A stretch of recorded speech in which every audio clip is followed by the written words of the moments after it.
Welcome to episode number 116 of the From the Heart podcast, presented by Orange Kiwi, a consulting firm that specializes in helping family and closely held businesses navigate significant transitions.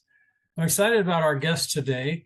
He's a kind of a somewhat of a local banking legend. Henry Walker is the Chief Executive Officer of Farmers and Merchants Bank, their regional bank with a personal touch, with over $12.5 billion in assets and 27 banking offices centered in Orange County, Long Beach, in the South Bay, and Santa Barbara.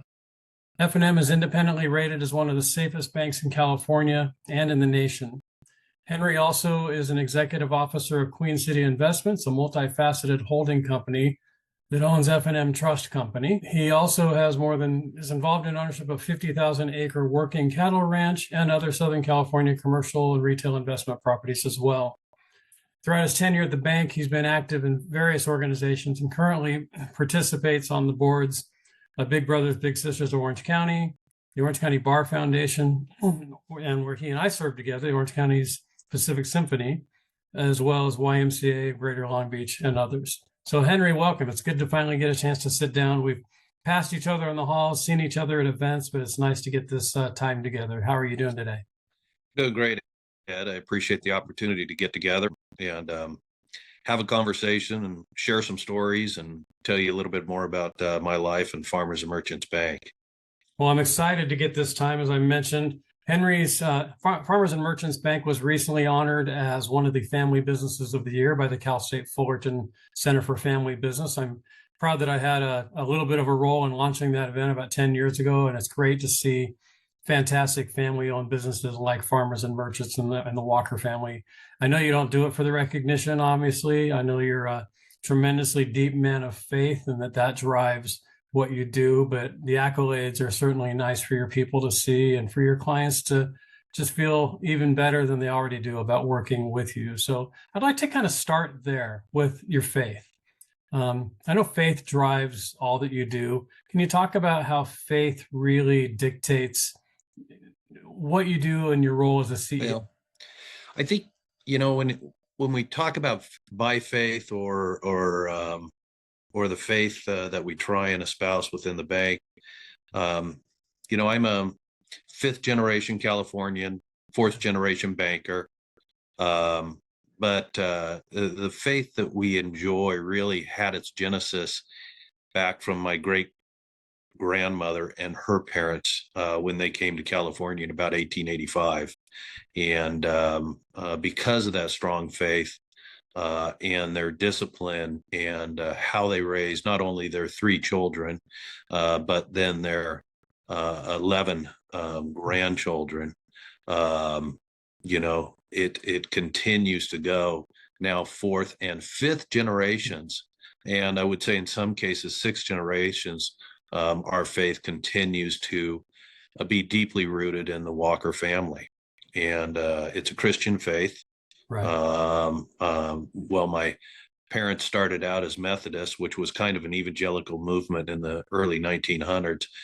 We moved to more of an evangelical faith here recently, but have also deep involvement as well with Catholicism and the like. And so we are driven, I think, from that way for sure. And I attend both St. Bart's here locally, a church, a Catholic church up in Santa Barbara, and some evangelical churches as well. Nice. So I move around a little bit. I like it. That says a lot. The diversity of acceptance, number one, is kind of the all roads lead to Rome, so to speak. As my wife says, it's the same Jesus at the end of the day. Exactly. So. We say the same thing as well. So recently, 4 years ago, I lost my legendary father, and recently you lost yours as well. Can you talk about your dad? Talk about just kind of what, when you think about, go for 3 hours on this one. My dad was finally hit the age of 97 and expired. That's the age my dad would be today if he were still with us. So. Last 8 or 9 years of his life, he did suffer a level of dementia, and we were glad that he got to go home. But my father was a fantastic man. He loved life in every sense. He loved to work. Working was a passion of his. And I think he loved to work as much for the sake of work as as for earning a living. Because he worked not only in banking, he worked in ranching, in farming, land development, and just had a lot of different drives and desires. And so he was just a great man. He moved the family from Long Beach before I was born in 1958 to North Buena Park. And he developed the Las Codes Country Club and built himself a home there on the golf course, and lived there till his passing.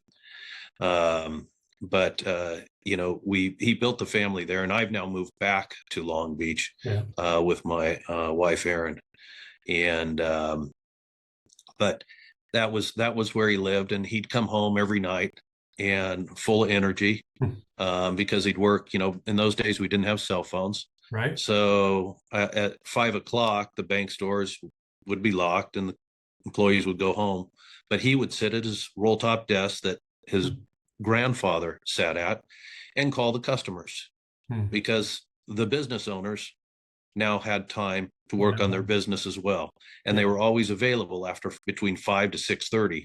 So my father'd sit on the phone at the roll top desk and call the customers, talk about loans, loan payments, collections, and work till 6:30, and then hop in the car, go down the Long Beach Freeway to the 91 and get off at and go to Buena Park, and that's what he did. And he'd run upstairs full of energy. Always took stairs by two, and we'd sit down and have a dinner with my mother, and then I would start asking about loans, and we'd talk about banking and loans. And I was the youngest of 6 children. Okay. So as I say, my father was a different father than what my brothers and sisters got. They got a younger father. I got an older father. Yeah. And so my older father had his life experiences and that had changed him and moved him in certain directions. So that's the father I got to grow up with. And I traveled quite a bit with him in the car and wherever he goes, because my sister was 7 years older than I. And as my mother raised her daughter, right, then I, as the youngest, got off to my father to travel in the car, listen to Chuck Swindoll, do mathematics in the car, calculations, and those are the things that we kind of grew up with. And so I had a great memory with my father, and just couldn't be more proud of the way he provided for our family, and did so in a loving way, and how my mother supported him and also provided. They had a great marriage for almost 60 years. Wow. And so just a fantastic couple, both loving each other, complimenting each other, and understanding the work ethic. So you were exposed to obviously banking as early as you can remember. Was there ever a time when you didn't think you would go into the business, or it was always I never had I didn't know if I would go into the business or not. Yeah. But my personal philosophy coming out of Pepperdine was I will enjoy what I do well. So where do I have the best opportunity to do something well? And that was banking. And my father said, you can come into the bank if you want or not. He says, it's a good, clean living.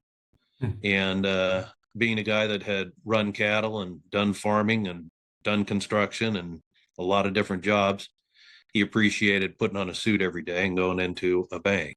And so, yeah. Your dad reminds me of George Bailey from It's a Wonderful Life. Oh, no. Don't talk about George Bailey. Well, only in that all about the people and how much the people love him. So, but maybe they did. Nowhere other the communities loved him. Yeah, the community, for sure. Interesting. I didn't realize you had a Pepperdine connection, as do I. So I went to Pepperdine, so we've got that connection there. So were there other mentors or leaders inside or outside the bank or in your community that really inspired and molded you? Yeah, I would always say, with a middle brother that's 12 years older than I, Daniel has always been an integral part of my development, my life. We also worked with my grandfather for many years, and that was, a great experience. I knew both my grandfathers.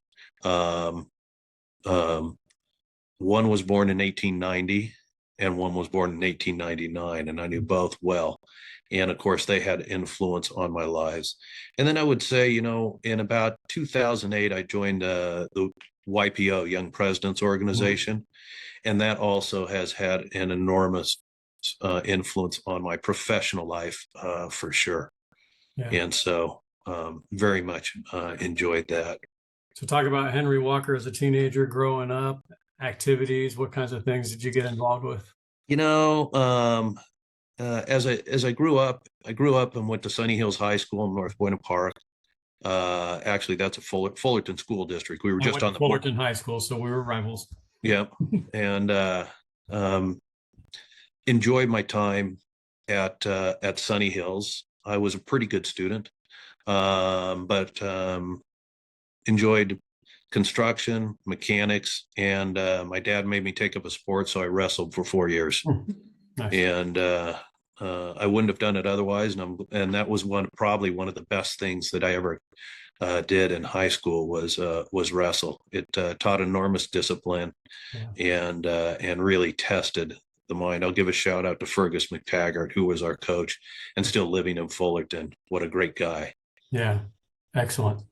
Excellent. Yeah, I played high school baseball and football, and certainly the discipline and the team building and just the camaraderie and learning more in the losses and in the victories, I think, is one of those lessons that I brought with me from playing and being around sports and then working in professional sports for a few years. Pride's the wrong word to use, but when you think about Farmers and Merchants Bank over the years to this point, two-part question. Part one is what warms your heart when you think back, and then later in the conversation we'll talk a little bit about future plans, but we'll get to that. Yeah, you know, I will tell you what warms my heart. We have an enormous amount of pride, I think, for Farmers and Merchants, but I will tell you, it goes back to our founding, to my great-grandmother and great-grandfather, and I always say both of them.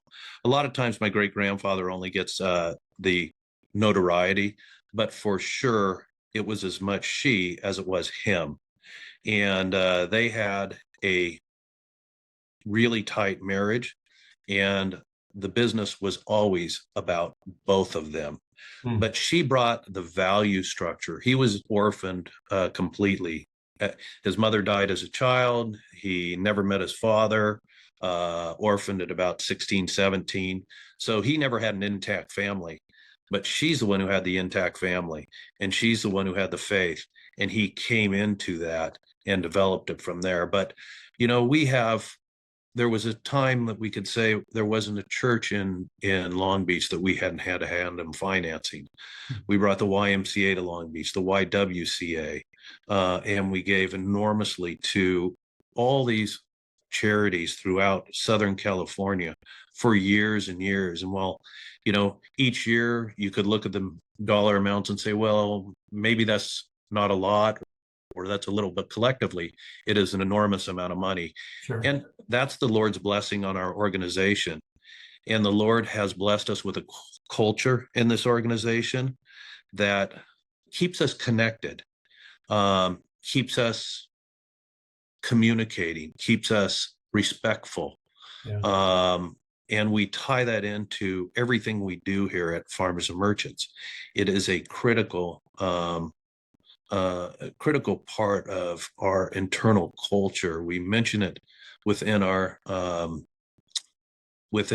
mission statement. And I think back in Galatians 5 about you know, love, patience, kindness. Against these things there is no law, right? Exactly. And that to me is a important part of what makes Farmers and Merchants special.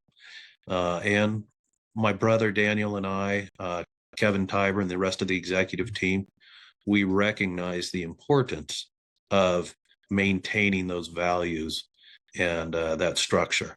And in fact, we have people that search us out in the marketplace to work here because we have a value structure that is quantifiable.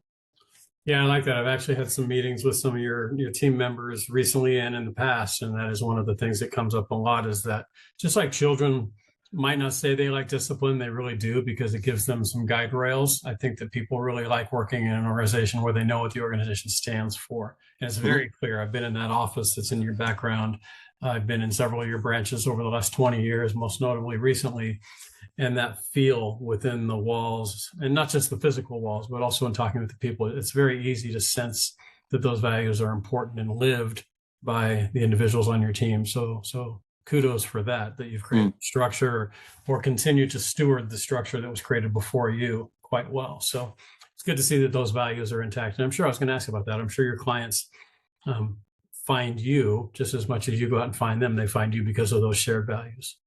Yeah, and it affects service, because Yeah. when you're doing something for the right reasons, it affects the customer experience. And the typical comment we get from our customers that switch to us is, "I wish I did this earlier." Yeah. Yeah. And it's almost invariable. That's the comment we get back from new customers who we work to bring through the door. Yeah. And what would you say you love most about your current role within the bank as the CEO? I think there's two ways to envision the CEO role. You could envision it as the very top, or you could envision it as the very bottom to support everybody going up. Yeah, that's right. And I believe in the inverted pyramid approach, and that I'm here to support absolutely all the teams and make sure that we don't create too much of a bureaucracy, which big companies invariably do, and that we keep things streamlined and moving ahead. And so those are things where I have to be available and run a very flat organization. And so that, I think, is the opportunity. And we have a lot of fun here. I mean, we have an enormous amount of opportunity for growth. Yeah. We're in a great market area. The competition does not do a good job in servicing its customers, and we do. Yeah. And so it's great to be a part of an organization that is safe and sound, and that can take advantage of opportunity in the marketplace. And that is exactly where Farmers and Merchants Bank is today. And so we have probably one of the best branch structures in Orange County, and Orange County is a strong focus for Farmers and Merchants, and we'll be adding one here in a while out in Yorba Linda. That will eventually happen, and we look for other opportunities for branches. But again, there's just really good opportunity for Farmers and Merchants today and in the marketplace. And the marketplace is continuing to turn to us. And now you've got the merger of Pacific Premier. You got the merger of Umpqua. And again, that just creates opportunity. Sure. First Republic going away has been beneficial to Farmers and Merchants. Sad for First Republic. They were a great customer service organization, and so are we. And so they were a good competitor in the marketplace. And we've picked up a lot of First Republic customers as they have continued. They got switched to Chase, and they didn't find the service. And so now they're back out in the marketplace looking for service, and we continue to pick up First Republic customers, which is phenomenal. How does the family owned and operated since 1907? How does that impact your role in the community? And it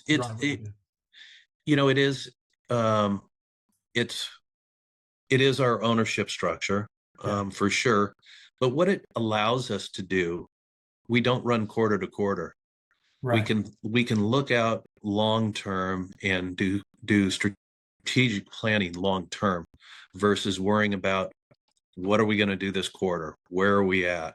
Yeah. Who's going to criticize us? Not answering to stockholders and so forth. We do have shareholders in the marketplace. Sure.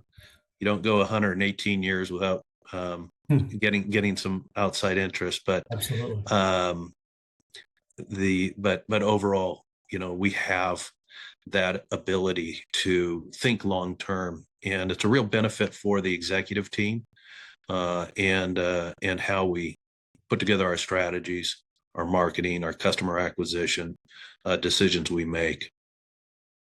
What message do you, when you are done, whatever that looks like down the road, How do you want your team members there to remember you?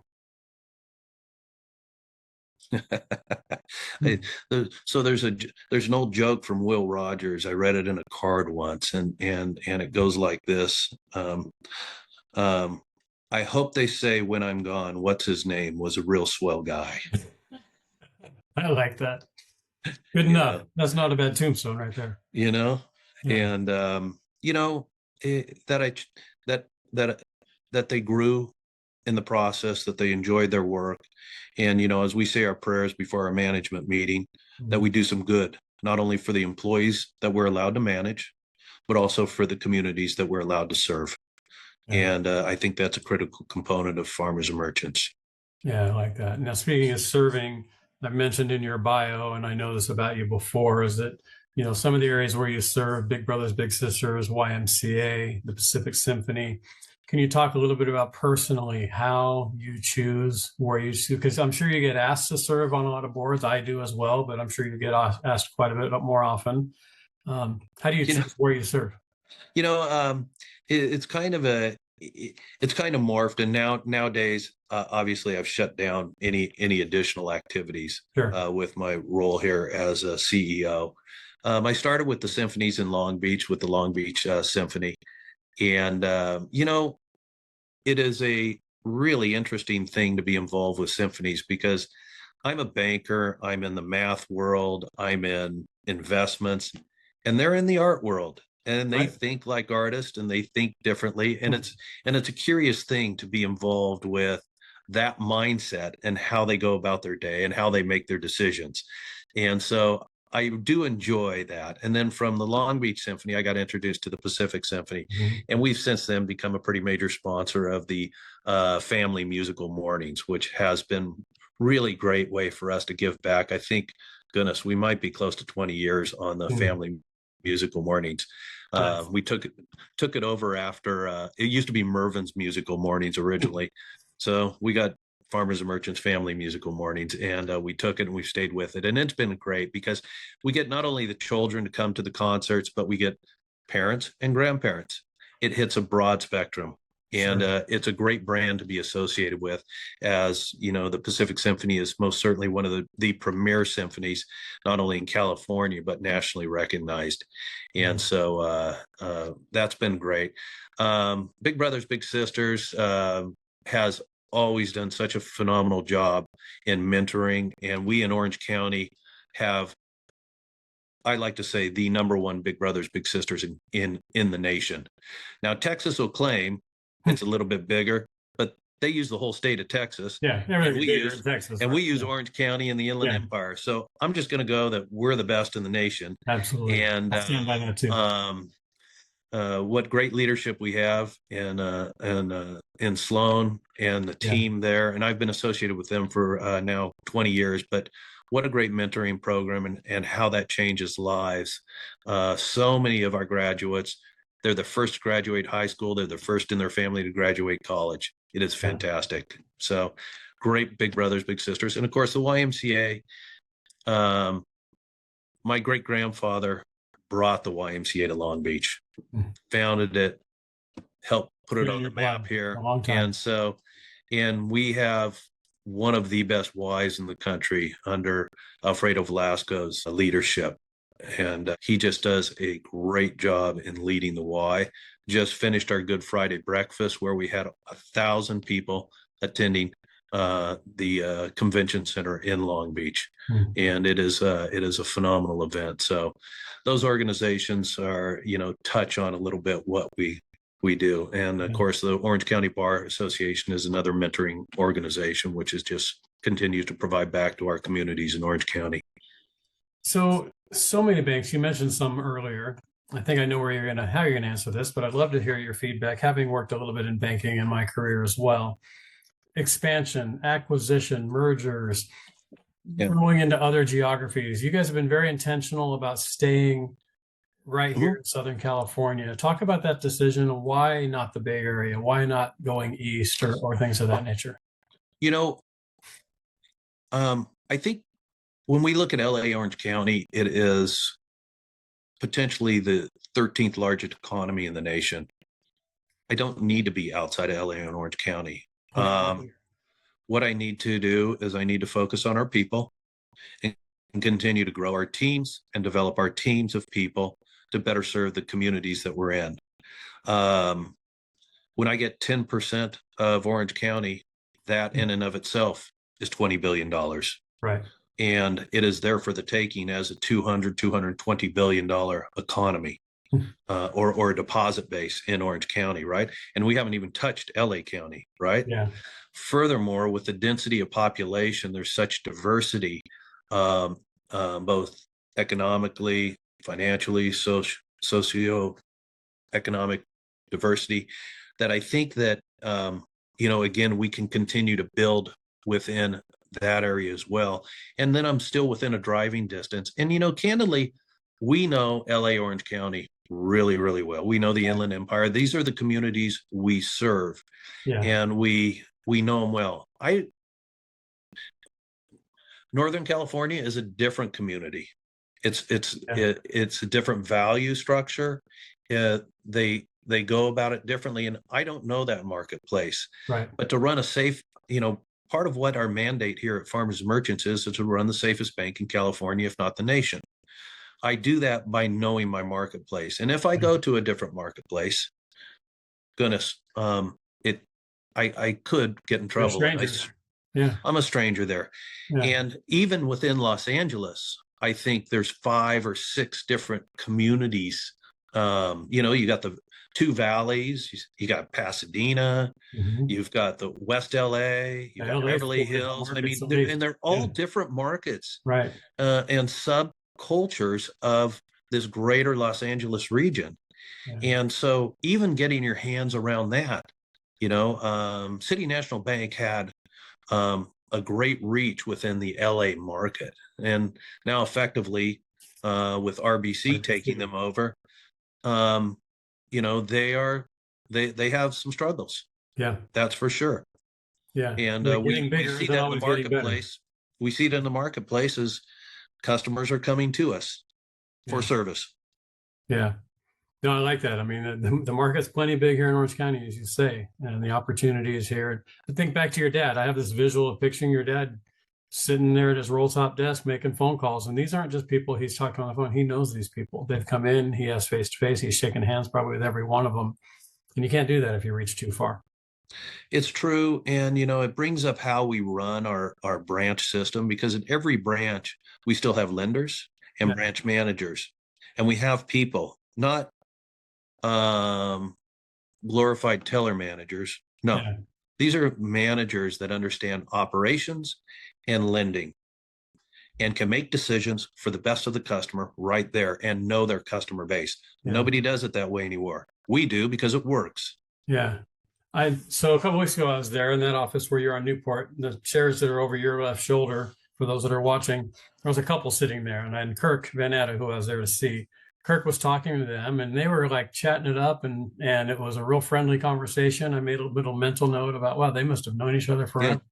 Kirk came in and said, I just met them. It's like, wait, you talk to them like you've known them forever, and they responded to you like they've known you forever. And I just got that feel. That was a tiny little microcosm of what the people who come in there must feel when they come in. They feel that personal touch. So I like that a lot. That's the team at the windows stand when the customer walks in, greets the customer, they sit down and they do their business. Yeah. So can we shift for a second and I want to talk just for a minute. So much of what makes a person a great leader and a great mentor and a servant leader is what they've learned through trials and challenges. Can you, without, lifting the veil and talking specifically about what it is, are there any challenges or trials that you think of that have molded you into who you are? And more importantly, who was there for you to help guide you through those challenges and trials? Oh, goodness. I would, we've been through all kinds. I've been through business trials. I've been through personal trials, right? Sure. When you think of business trials, you can think of 2001, even going back to 89, 90. which was really a collapse of the real estate market, which again we experienced in '08. October of '08, we had again the collapse of the mortgage industry, right? And in those days, it felt like my metaphor is it was like you were strapped into a roller coaster and you were going into a fog bank and you couldn't see where if the tracks ended or went into the ground. Yeah. And it was moving so fast, right? And as we rolled towards '08 in the first and second quarter, our borrowing customers started to call and say, hey, my tenants say they're having a hard time paying. Now, we barely had any issues, but I will tell you, it was huge, right? That was the GFC, global financial crisis. Right. And so, when you go into that experience, right, during that same time of '08, I finalized a divorce. I lost my mother. I moved in with my dad to support him. Those are life events, right? Right. And dealt with a split family, right? Later, my first wife passed. Yeah. Raised 3 kids, remarried a fantastic lady, got a fantastic stepdaughter. Yeah. Those are life events, right? And the Lord, and I had a son who is a cancer survivor. Wow. And he was barely a cancer survivor. Yeah. He almost passed, but you have to come back and say, the Lord's plan is perfect. Yeah. I just can't tell you what it is. Yeah. And I think, you take that attitude as you go into trials with faith and know that you will work your way through it. And those are things that happen. But yeah, there's been a lot of trials and the financial problems, they'll always be there in some respect. Right. We just went through in banking what was a crisis of confidence. Sure. Right. Absolutely. Because the marketplace started to question the liquidity and safety of regional banks. Fortunately, our reputation was not questioned, and we gained depositors and we gained dollars through that experience. But as you know, we had 3 bank failures that was bigger than Washington Mutual. Right. Which is shocking to think. Yeah. And changes the marketplace. But I'll tell you, relationship is so critical. Yeah. Staff needs to be reinforced. Customer base needs to be reassured, and you move through these times. But you can never forget that you just cannot kind of lay back on your laurels, if you would.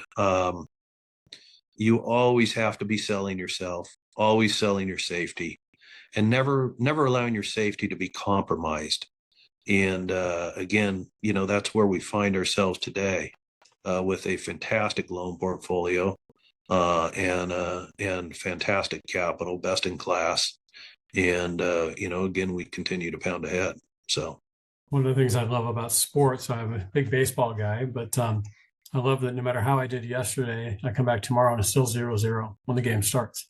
And yeah, my batting average is what I've done up to this point. But as a team, we have to start from the first inning again. If we scored 15 runs yesterday, none of those carry over. If we didn't score any, that doesn't carry over either. We get to start new.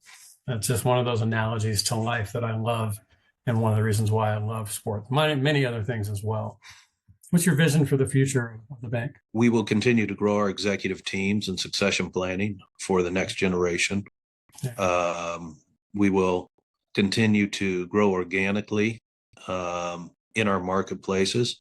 And we're not opposed to an acquisition if it makes sense. But many years, we can grow 300 million to $500 million in a year. And when we're doing that, I mean, that's effectively 1 to 2 community banks every year. Yeah. And so it actually works better not to buy unless it's really strategic to our marketplace or to where we're going. We always have our eye on a few prospects out there. And that's all I'll say. But, Yeah. you know, again, I think continuing to grow within our marketplace is just exceptional. Mm-hmm. Before I forget, and this is more of a social, but I will get it on recording anyway, a good mutual friend of ours, Roger Koch. Mm-hmm. I mentioned to Roger this morning, I talk to Roger regularly. Sure. He's been on the podcast. He's an advisor of mine, a mentor of mine. He wanted me to pass along his greetings. So great guy. Really, really good man. For those that don't know, Roger was the former CFO of In-N-Out. And his leadership style reminds me a little bit of you. Obviously, the faith part of it is big. He and I were having a text dialogue this morning about job titles and how unimportant it is to put what your job title, not to really operate. He was talking, he'd sent me a text about the new Pope and how there's a news report recently about how some guys that worked out with him at the gym in Chicago wouldn't have any idea that he's now the Pope, because he didn't flaunt what his title was or how he was elevating in the Catholic Church and so forth. They were just shocked when they heard, because not that he wasn't the right guy for that role, but that he didn't come across as lofty. So reminds me of you and your style. Reminds me certainly of Roger, of just humbly serving, which I think is a really great way to be seen. Great guy. Yeah, excellent guy. How can people reach you? People want to learn more about you. They want to learn more about Farmers and Merchants. They like what they're hearing today and they want to know more. What's the best way to get you? You have a great marketing team. I think you're looking at them. Yes, we do. Yeah. I mean, fmb.com is our website. We've got a 3-digit name for our website. That means we were early in the process. Yeah, right. You got that early on. And it serves us well, but absolutely. That's the best way to get a hold of us, and look up where our branches are and come on in and you'll experience a different bank. What is your hope for your team members? That that they find joy in doing a job well done, and for the right reasons. Yeah. And that would be the hope for all of our team members as they come into work, right? Because we all work for a reason. We need a job and we have bills to pay and we're raising families and so on. But that's not the best reason to come into the job. That's one of the reasons to come in the job. But the other reason I want them to come into the job is because they get to do good each day. And in banking, it's unique because we actually do get to do good each day for our customers, for each other, and for our communities. And I hope that my team members, that drives them to come to work each day. I like that a lot. That's a great answer. We often hear people say you're the best kept secret, which just means that you're, not out there. But if you were to think about, keep trying to solve that problem, Ed. Yeah, right. Exactly. But what haven't we talked about? What doesn't come up day in and day out, that if you were to walk into an event and somebody were to ask you about, maybe they know a lot about Farmers and Merchants Bank, but is there something out there that maybe we haven't touched on, that when you think about the bank, I guess the question I'm asking is there something we haven't talked about that you'd like to, but I don't want to package it that way as much as just when you think about all the great reasons to bank with Farmers and Merchants, to work with Farmers and Merchants, to whatever with Farmers and Merchants Bank, what comes to mind that maybe is the lesser known or lesser talked about thing? I believe we're a very flat organization, and everybody's accessible. Yeah, I am, my brother is, Kevin Tiber, all our team members are. We run a very flat organization, and that I think is huge for relationship, right? Because banking is about relationship. very much. And you can't have relationship if you don't maintain your teams, because if you're rolling your teams, there's no relationship. But we are about relationship, and we work hard to maintain our teams and provide for them, and we do. Excellent. I appreciate that. What's diving a little bit, 2 more questions before we finish up. diving a little bit into, not to get personal, but I mean, when you're away from work and you're away from the suit and tie that you have on right now, and you're out running one on the weekends or taking a vacation, what do you like to do? Well, typically I work. Yeah, Thanks, I Ed. get that. I get that. But my wife and I have different activities. We play golf. We hike. She has a cabin up in the Sierras with no cell phone coverage, which is fantastic. The best kind. That's the only time you really get away from it. We enjoy that. I've been a polo player now. I'm a third generation polo player. I played Wow. for 47 years. Down in Long Beach? And here and up in Carpinteria. So Okay, cool. my father and grandfather played horse polo, and so do I, right? Hmm. And they actually started in Garden Grove back in the late 40s. But it's something that I still get to participate in. Yeah. Had a hard fought match yesterday that I won, which I still have adrenaline from. Very cool. And yeah, so we have a lot of different activities that we're able to enjoy, and an enormous amount of friends, both professionally and personally, that again we continue to maintain. I love that. I love that. Well, I'm excited to get to know you even more. You talked about Pepperdine, which obviously that's my background. Golf. I love. I played a little bit of college golf, not at Pepperdine, Fullerton College before I went to Pepperdine. Uh-huh. Love to play the game as well. Maybe we'll get out on the golf course and tee it up together one of these days. Be nice. So I always wrap up every interview I do, Henry. And again, thank you so much for the time today. It's been a privilege to get to know you better and to have this chance to talk with you, and been aware of you and your business for many, many years, and you and your family as well. But the name of my podcast is loosely named, obviously, after my last name, Ed Hart. And so it's called From the Heart. I had a blog for years of the same name. But since we are, and you really just spent the last 45 minutes answering this question, I'm gonna ask it of you in one succinct question, and you can take it anywhere you'd like. Henry Walker, what's in your heart? Well, I'll tell you what I hope's in my heart is Jesus. As a good pastor friend of mine says, he says, you can say, I have faith, but unless you follow me around for 2 years, you really won't know. So I whimsically answer it in that vein, but and to do good, right? As we get older, we start to count our summers left and how many fun summers left we have, and also what we want to accomplish with our remaining years. And so certainly I start to think along those lines as to what do I want to accomplish in the next 10 to 11 years, which is important.